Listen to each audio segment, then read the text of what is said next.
六個普通人都能翻身的現代被動收入大拆解，日日朝九晚六，OT 仲要冇補水，做到成隻狗咁。你係咪覺得呢世人都買唔到樓，只能夠做一隻快樂嘅港豬？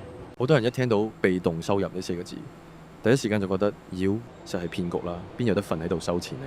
冇錯，世界上絕對冇不勞而獲。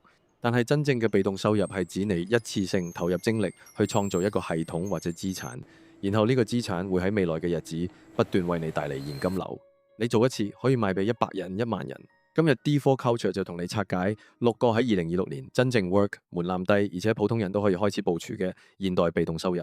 睇到最後，我哋仲會教你點樣用 AI 由零開始打造你嘅自動賺錢機器。第一招，最正路但最多人誤解嘅投資高息股。好多老一輩話買磚頭保值、買樓收租咪被動收入咯。但今時今日喺香港買層納米樓首期都要百幾萬。仲要驚遇着租霸，又要維修，又要供按揭，分分鐘現金流係負數。與其係咁，不如買收息股。高息股即係嗰啲業務極度穩定、年年賺錢，而且願意將利潤派翻俾股東嘅大企業，例如某啲銀行股、公用事業或者房地產信託。優點係咩？入場費極低，幾千蚊就有交易。你買咗就等於請咗一班全世界上最頂尖嘅 CEO，同員工日日幫你打工賺錢。只要間公司每年穩定派4到6厘息，已經輕鬆跑贏通脹。